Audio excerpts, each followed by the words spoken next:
उसके बारे में क्या लगता है आपको? क्या महसूस हो रहा है कि जो इस देश ने 70 साल में बनाया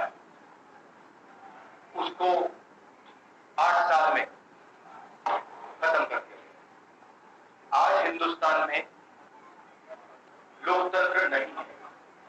आज हिंदुस्तान में 4 लोगों की डिक्टेटरशिप है। हम महंगाई के मुद्दे उठाना चाहते हैं, बेरोजगारी का मुद्दा उठाना चाहते हैं, जो समाज को बांटा जा रहा है उसके बारे में हम चर्चा करना चाहते हैं। यहां करना चाहते हैं, पार्लियामेंट हाउस में करना चाहते हैं। हमें ना बोलने दिया जाता है, पार्लियामेंट हाउस में हमें डिबेट नहीं करी जाती, अलाउ करी जाती है, हमें अरेस्ट किया जाता है। ये आज हिंदुस्तान की हालत है। आप सवाल पूछिए।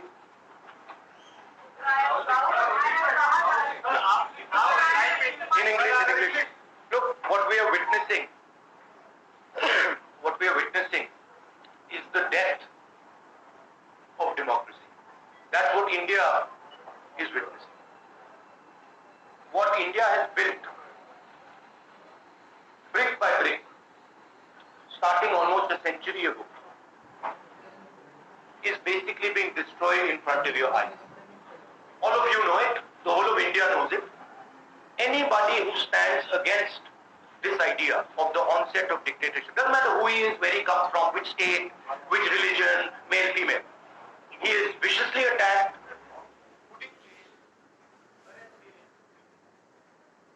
नमस्कार, हमारे चैनल में आपका स्वागत है। मैं हूं रामचंद्र मौर्य।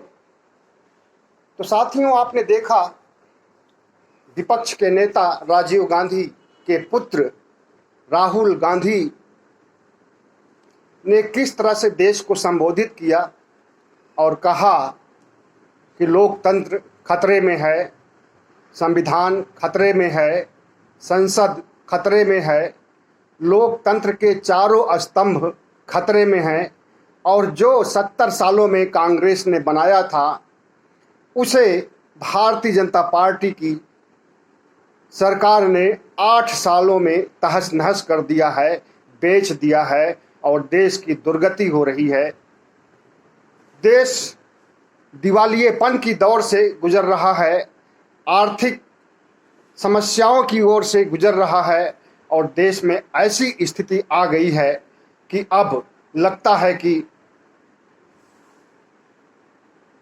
न संविधान बचेगा, न लोकतंत्र बचेगा और न भारत राष्ट्र बचेगा। तो साथियों, इसी तरह से आजकल विपक्ष की चिंताएं हैं और वो चिंताएं वाजिब हैं, क्योंकि वास्तव में जो मोदी सरकार कर रही है, जो मोदी सरकार का व्यवहार है, जो चरित्र है उसका, वह सब सामने आ गया है और जनता के बीच में अब मोदी जी की वह कद नहीं रह गया है जो पहले था।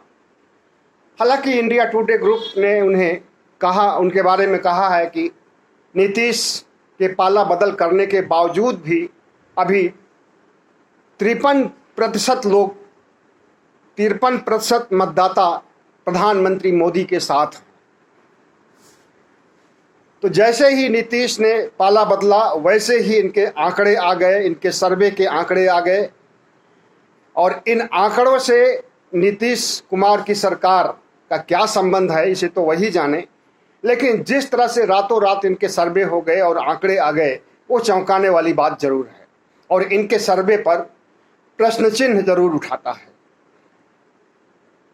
नीतीश कुमार के पाला बदल करने से विपक्ष में जान आई है और विपक्षी एकता को ताकत मिल रही है, इतना तो सबको पता ही है और यह एक सुखद घटना है।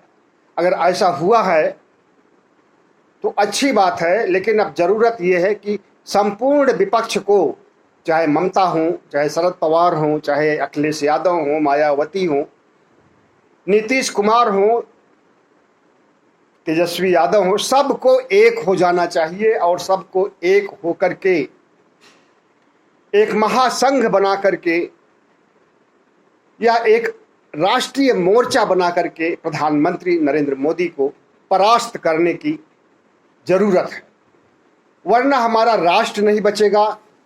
आज हमारा देश बेचा जा रहा है, देश का निजीकरण किया जा रहा है, सरकारी महकमे, सरकारी विभाग, सरकारी कंपनियां सब कुछ नीलाम हो रही हैं, तबाह हो रही हैं, बेची जा रही हैं, निजी क्षेत्र में दी जा रही हैं और संविधान भी हमारा खतरे में है। आपको मालूम होना चाहिए कि 2 बार ऐसी स्थिति उत्पन्न हुई है कि जंतर मंतर पर संविधान को जलाया गया है और वो जलाने वाले कोई और नहीं, भारतीय जनता पार्टी, आरएसएस और इन्हीं के चट्टे बट्टे थे, उन्हें कोई दंड नहीं मिला। और तो और संविधान को बदलने की इनकी जो मांग है और संविधान को नष्ट करने और मनुस्मृति को लागू करने की जो इनकी मुहिम है, जो इनकी सोच है, वह भी सामने आ गई है। हरिद्वार के धर्म संसद में इन्होंने भगवा संविधान का प्रारूप पेश किया था, भगवा कपड़े में लपेट करके, और दिखाया था राष्ट्र को कि यही संविधान, यही भगवा संविधान लागू किया जाएगा देश में। तो कहने का तात्पर्य है कि आज देश में न केवल लोकतंत्र खतरे में है, न केवल संविधान खतरे में है, बल्कि इस अमृत महोत्सव काल में हमारा तिरंगा झंडा भी खतरे में है, क्योंकि इस तिरंगे झंडे को भी बेचा जा रहा है। जैसे देश को बेच दिया, उसी तरह से आज तिरंगा को भी बेचा जा रहा है, जो कि हमारा राष्ट्रीय प्रतीक है, राष्ट्र का गौरव है, आन बान शान का प्रतीक है। आज इसे भी बेचा जा रहा है। आपको मालूम होना चाहिए कि हरियाणा, उत्तर प्रदेश और जितने भी बीजेपी के राज्य हैं, जहां पर बीजेपी की सरकार है, बीजेपी के मुख्यमंत्री हैं, वहां पर राशन के साथ 20 रुपए का झंडा बेचा जा रहा है और वो झंडा उन लोगों को नहीं दिया जा रहा है जो पैसे दे करके बाहर खरीदना चाहते हैं, बल्कि उसी दुकान पर, राशन की दुकान पर आकर के खरीदें और झंडा का 20 रुपया चुकाएं, बाकी राशन मुफ्त में ले जाएं। और जो लोग झंडे के लिए 20 रुपया नहीं चुकाएंगे, उन्हें मुफ्त राशन भी नहीं दिया जाएगा। ऐसा एक नहीं, कई दुकानों में, कई जगहों के वीडियो वायरल हो रहे हैं सोशल मीडिया में। इसी तरह से भारतीय जनता पार्टी के कार्यकर्ता झंडे को लेकर के बिक्री कर रहे हैं, कहीं 20 रुपए में, कहीं 25 रुपए में, कहीं 50 रुपए में, कहीं 100 रुपए में। मतलब इसको एक आमदनी का जरिया बना लिया है बीजेपी के कार्यकर्ताओं ने भी, बीजेपी से संबंधित दुकानदारों, बिचौलियों और माफियों ने भी, और बीजेपी के मंत्री संतरी सब कोई। और भारतीय जनता पार्टी गरीबों को मुफ्त झंडा तक नहीं दे सकती है। आपको याद होना चाहिए कि शुरू में जब कोरोना की डोज आई थी, इंजेक्शन आया था, तो उसे लगवाने के लिए भुगतान करना पड़ता था। तो कोरोना जैसी महामारी के लिए अगर इंजेक्शन आया और उसका भुगतान करके, प्राइवेट क्षेत्र का अलग रेट था, सरकारी क्षेत्र का अलग रेट था, लेकिन हर जगह बेचने का काम किया गया था। लेकिन कुछ समय बाद इनको सद्बुद्धि आई और इन्होंने वापस ले लिया और कोरोना से संबंधित सभी डोज को मुफ्त कर दिया। क्या अब इनकी, आज 12 तारीख है, क्या इनको सद्बुद्धि आएगी कि मुफ्त में झंडा बेचें, मुफ्त में झंडा बांटें, गरीबों के घर तक मुफ्त में झंडा फहराएं? लेकिन नहीं, ऐसा नहीं होता। ऐसा करना होता तो झंडे की कीमत निर्धारित ही नहीं की जाती। आपको मालूम होना चाहिए कि झंडे की कीमत इस समय बुलंदियों पर है और सबको अनिवार्य कर दिया गया है फहराने के लिए। लोगों में खौफ है कि अगर झंडा नहीं फहराया जाएगा तो हमारे घर पर बुलडोजर चल जाएगा। इसलिए लोग जिस भी जुगाड़ में, जैसे भी हैं, कर्ज लेकर के, उधार लेकर के लोग झंडा खरीद रहे हैं। गांव में ऐसी अफवाह है कि अगर झंडा नहीं फहराया घर के ऊपर तो बुलडोजर चल जाएगा। इस डर से लोग राष्ट्रवाद के चलते नहीं, राष्ट्रवाद का विकास लोगों में हो रहा है उसके लिए नहीं, बल्कि डर का माहौल, खौफ के माहौल के चलते झंडा फहरा रहे हैं गांव में लोग, कस्बों में लोग। खास करके बीजेपी के शासन जहां है उन राज्यों में खौफ का माहौल है। तो साथियों, अभी राहुल गांधी ने को सुना आपने, जिन्होंने कहा कि हमारा देश खतरे में है, लोकतंत्र खतरे में है, लोकतंत्र के चारों स्तंभ खतरे में हैं, और जो 70 साल में कांग्रेस सरकार ने बनाया उसको भी बेचने का काम कर दिया भारतीय जनता पार्टी ने। और इस महोत्सव, अमृत महोत्सव काल में जिस तरह से लोकतंत्र का हनन हो रहा है, संविधान की धज्जियां उड़ाई जा रही हैं और तमाम तरह की गतिविधियां, चाहे वो नरसंहार करने की बात हो, चाहे वो हिंदू राष्ट्र बनाने की कस्में खाई जाने की बात हो, चाहे वो बुलडोजर चलाने की बात हो, इस तरह की ऐसी बातें अमृत महोत्सव काल में हो रही हैं। जबकि आज़ादी का 75वीं वर्षगांठ मनाने का समय है। सभी को न्याय, सभी को शिक्षा, सभी को रोजगार देने की बात होनी चाहिए। तो ऐसे समय में एक धर्म को दूसरे धर्म से लड़ाया जा रहा है और एक धर्म को इतना खौफ उनके सामने पैदा कर दिया गया है, इतना संकट पैदा कर दिया गया है कि वे मजबूर हैं और वे समझ नहीं पा रहे हैं कि उन्हें क्या करना चाहिए। तो भारत में जब मोदी जी आए थे तो बड़े बड़े वादे, बड़े बड़े जुमले, बड़े बड़े सब्जबाग दिखाए गए थे, लेकिन वे वादे, जुमले, सब्जबाग सब के सब धराशायी हो गए और हमारी अर्थव्यवस्था डूब गई, माइनस में चली गई। और यहाँ तक कि जीएसटी के माध्यम से दूध पर, दही पर, पनीर पर, खाने पीने की वस्तुओं पर जो कि आम आदमी खाता है, सेवन करता है, उस पर भी टैक्स लगा दिया। और इतना ही नहीं बल्कि 800 प्रकार की जीवन रक्षक दवाइयों पर भी 12% टैक्स लगा दिया। मतलब कि अगर आप 100 रुपए की दवा लेते हैं तो उसमें से 12 रुपए सरकार की जेब में जाएंगे।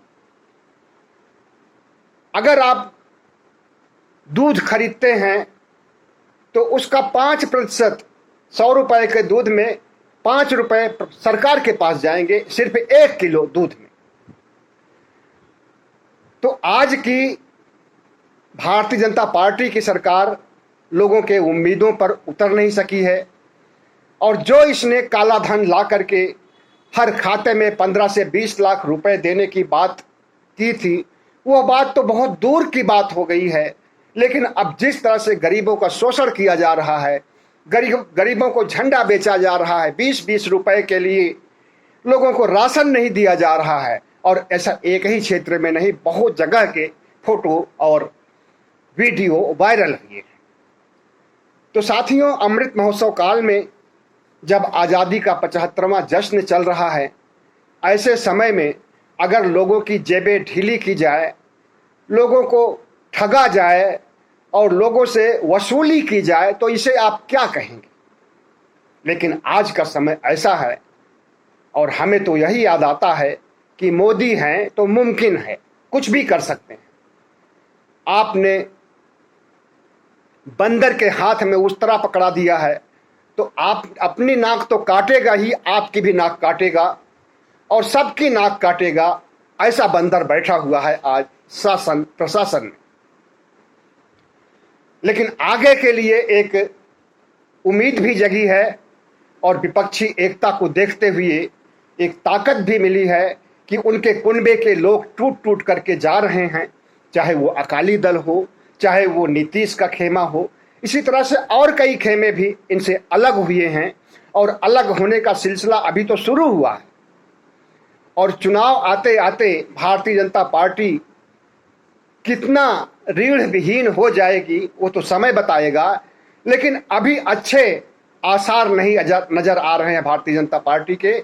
और जो भारतीय जनता पार्टी का चाल चरित्र चेहरा है और जिस तरह से अमृत महोत्सव काल में लूट मचाए हुई है, झंडे को लेकर के लोकतंत्र की हत्या कर रही है और लोकतंत्र के चारों स्तंभ नेस्तनाबूत हो चुके हैं। चौथे स्तंभ मीडिया को तो सरकार ने खरीद लिया है और अब ये स्वतंत्र मीडिया न होकर के गोदी मीडिया का रूप धारण कर लिया है। अगर यूट्यूब चैनल नहीं होते, सोशल मीडिया नहीं होते, तो आपके पास तक सच्चाई भी नहीं पहुंच सकती है और गोदी मीडिया जो कुछ दिखाती वही आपको देखना पड़ता, वही आपकी मजबूरी होती। लेकिन सोशल मीडिया और यूट्यूब मंच ने एक सहारा दिया है कि देश में क्या चल रहा है, देश में क्या हो रहा है और इनकी नीति और इनकी नियति क्या है, ये क्या सोच रहे हैं और क्या करना चाहते हैं, क्या कहते हैं और क्या कहते हैं, इनकी कथनी और करनी में क्या अंतर है, यह सब आपको सोशल मीडिया और यूट्यूब चैनल ही बताता है। गोदी मीडिया न कभी बताया और न आगे बताएगा। गोदी मीडिया तो सरकार की सराहना के लिए है, सरकार की पीठ थपथपाने के लिए है और सरकार अगर गलत करती है तो उसको सही ठहराने के लिए। लेकिन सोशल मीडिया और यूट्यूब मंच ऐसा कतई नहीं। सोशल मीडिया और यूट्यूब मंच राष्ट्र के साथ है और राष्ट्र में होने वाली हर एक धड़कन को, राष्ट्र में होने वाली हर एक खबर को आपके सामने ला रहा है और इसमें समाज का ही योगदान है। अगर सोशल मीडिया नहीं होता तो आज आप महरूम होते सही खबरों से। तो इस तरह से लोकतंत्र के चौथे स्तंभ को इन्होंने नेस्तनाबूद कर दिया है। लेकिन फिर भी एक उम्मीद बाकी है सोशल मीडिया की वजह से, यूट्यूब के मंच से। इसी तरह से इन्होंने संसद की गरिमा को नष्ट कर दिया है। संसद के दोनों सदनों में ऐसी स्थिति कर दी है कि वहां पर सरकार के खिलाफ कोई चर्चा हो ही नहीं सकती। चाहे लोकसभा हो चाहे राज्यसभा हो, वहां पर गुंडागर्दी और कभी कभी तो लड़ाई और मेज उठा करके, कुर्सी उठा करके पटकने, माइक तोड़ने तक की भी घटनाएं देखी गई। और इसी तरह से व्यवस्थापिका, कार्यपालिका, न्यायपालिका सब का सब नेस्तनाबूत हो रहे हैं। और न्यायपालिका के बारे में तो आप जानते ही हैं कि जिसकी सरकार होती है उसी का न्याय भी होता है। ऐसा आपने देखा कि अयोध्या में राम मंदिर बनाने के लिए सुप्रीम कोर्ट कितना उग्र था। पहले यह उग्रता भारतीय जनता पार्टी और कट्टरपंथी शक्तियों में थी, उसके बाद ये उग्रता सुप्रीम कोर्ट में हो गई और उसने ट्रस्ट बनाने तक की बात कर दी थी और मुस्लिम समुदाय के लिए, मस्जिद के लिए जगह तो दे दिया, लेकिन न कोई ट्रस्ट बनाने की बात कही और न फिर से मस्जिद के निर्माण की बात कही गई, न आज तक शुरू हुआ है और न कोई सुगबुगाहट है। तो क्या यही धर्मनिरपेक्षता है? यही लोकतंत्र है? तो इस तरह से जो कुछ न्यायपालिका में चल रहा है, और न्यायपालिका के ही 4 जज निकल करके 2018 की रात में, सर्दियों की रात में निकल करके सामने आए सड़क पर और उन्होंने कहा कि लोकतंत्र खतरे में। उस समय लोगों को यकीन नहीं हुआ, लेकिन जब उन्होंने, मोदी सरकार ने सुप्रीम कोर्ट को भी अपने कब्जे में कर लिया तो उन्होंने अपनी मर्जी के हिसाब से न्याय दिलवाया और उसके बाद अपनी मर्जी के हिसाब से उस न्यायाधीश को, उस मुख्य न्यायाधीश को राज्यसभा का मेंबर भी बना दिया गया। पता नहीं, हो सकता है कि पैसों से भी मालामाल किया गया रहा हो। तो इस तरह से लोकतंत्र के चारों स्तंभ को नरेंद्र मोदी ने न सिर्फ कमजोर कर दिया है बल्कि नष्ट कर दिया है। और जो हिटलर शाही, जो फासिज्म विदेशों को, जर्मनी को ले डूबा, वही फासिज्म, वही हिटलर शाही आज भारत में चल रही है। अभी आपने देखा था कि श्रीलंका की क्या स्थिति हुई थी अर्थव्यवस्था के डूबने से। हमारी भी अर्थव्यवस्था कुछ उसी तर्ज पर डूबी हुई है जिससे उबरने की कोशिश की जा रही है। और सबसे बढ़ करके जो गरीबों की जेबें काटी जा रही हैं, तिरंगा झंडा को बेच करके, राष्ट्र के प्रतीक को बेच करके, ऐसी कोई उम्मीद नहीं थी मोदी सरकार से और नरेंद्र मोदी से, खुद से पर्सनल रूप से भी उनसे ऐसी कोई उम्मीद नहीं थी। लेकिन जो उम्मीद नहीं थी वो हो रहा है और जो होना चाहिए वो नहीं हो रहा। तो अमृत महोत्सव काल में जो कुछ गतिविधियां चल रही हैं, इसे राष्ट्रवाद की संज्ञा नहीं दी जा सकती, इसे आदर्श के रूप में नहीं पेश किया जा सकता है। और यह बहुत बड़ा दुर्भाग्य है हमारे देश के साथ, हमारे देश के नागरिकों के साथ और हमारे देश के मतदाताओं के साथ। रही बात हिंदू राष्ट्र बनाने के लिए, उसके लिए अंदर खाने में तैयारी चल रही है और जब हिंदू राष्ट्र घोषित करेंगे तभी विपक्ष इसको आड़े हाथों लेगा और इसके खिलाफ आवाज उठाएगा। विपक्ष को चाहिए कि हिंदू राष्ट्र बनाने के पहले ही उनके हिंदू राष्ट्र का गुब्बारा फोड़ दें और उसके लिए सड़कों पर उतरें और एक बड़ा आंदोलन करें किसानों की तरह। जिस तरह से किसानों ने आंदोलन करके मोदी सरकार को घुटनों पर ला दिया था और माफी मंगवाया था, वही आंदोलन होना चाहिए। पूरे देश की तरफ से एक बहुत बड़ा आंदोलन, राष्ट्रीय स्तर का आंदोलन, तभी इस सरकार को अकल आएगी और हिंदू राष्ट्र बनने से बैकफुट पर जाएगी।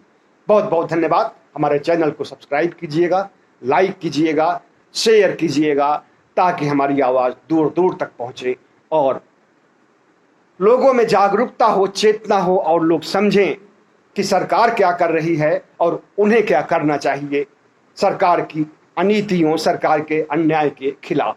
बहुत बहुत धन्यवाद।